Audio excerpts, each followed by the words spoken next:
11-nji alamaty. Taamip bolanyňyzda tevhid galdyrmak dogry däl. Ayet Kur'an okuymak bidgatdyr diýse biliň şol Wahhabi. Aya şliş Peygamber aleyhissalatu vesselam'dan sabitmi? Näme gurmy? Iyenden sonra, içinden sonra dua etmek. Yine lekem. Sefeydi bise 58. Cildi do saaya. Allame Leknevi rahmetullahi aleyh. Allame Leknevi diýerleri ağaç şeşer we qayan düşünüp bolmaýarsın kebini düşünmegen. Şun haşyny okuymadan. Hedayany düşünüp bolmaýarsın haşyny okuymadan. Şuday mende diýipdir şonu. Muatta İmam Muhammed düşünüp bolmaýarsın aýdany düşünmesen. Şun aýdandan okuymadan. Näme diýýär?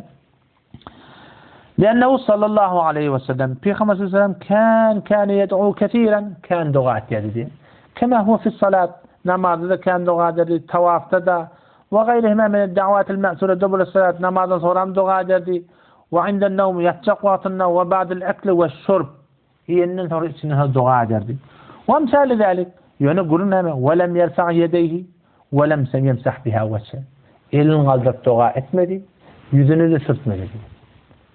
Hanefi mesela fakahat yanlış Müslümanlar.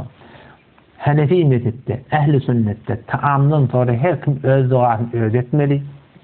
Okuyup Kur'an okumalı, Peygamberden sabit değil. Her kim öz duasını öğretmeli ve elinin kaldırıp dua etmeli değil. Elbette burada men öyme akım olan çağırdım. Çağırdım. Her kim de öz duasını sünnete mutabık öğretti. Sen de akın ağabeyim hanım adamı dua etip derdiysen.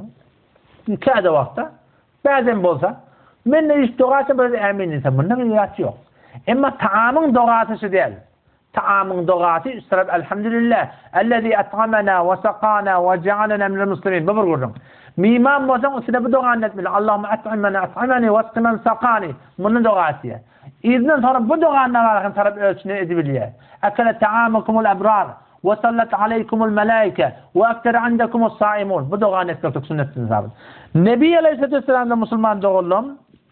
Hanefi mezhebin ulemaları şeyle bir zat, sabit zat. Ama kalalları ne mi?